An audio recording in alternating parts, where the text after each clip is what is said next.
Pope Francis released his latest encyclical entitled Laudato Si. The papal letter addresses several concerns regarding man and his relationship to creation.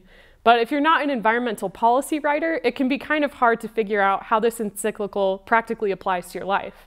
Luckily, Pope Francis devotes part of his letter to telling every Catholic about little things that they can do in their life to make a change and to better care for their common home.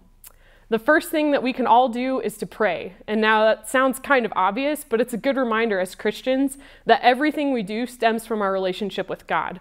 So the more time we spend in prayer, the more time we're able to see God as Father and God as Creator, and therefore the more we're able to see our environment as God's precious gift to us. The second thing we can do is to learn to appreciate beauty.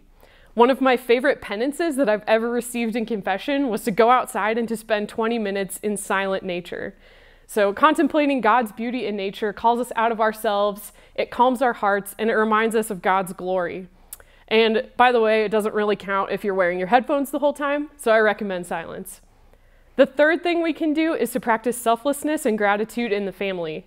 Pope Francis says that selfishness and greed are the root cause of our abuse of the environment, and the best place to combat these vices is in the family. So learning to do simple things like saying thank you or putting other people first are things we can all practice in our day-to-day lives.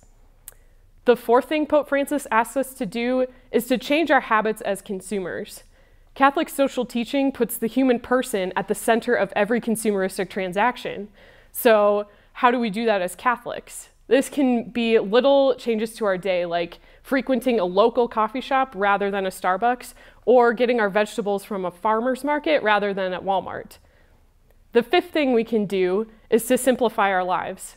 Pope Francis lists several examples, like using less heat and wearing more clothes in the winter, or figuring out a way to carpool to work or to ride our bike.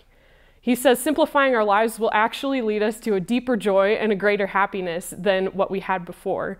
And it will allow us more time in our lives for things like prayer, spending time in nature, or cultivating our talents like art or music. For more coverage on the encyclical, check out CatholicNewsAgency.com. I'm Mary Rezach, staff writer for Catholic News Agency and EWTN News.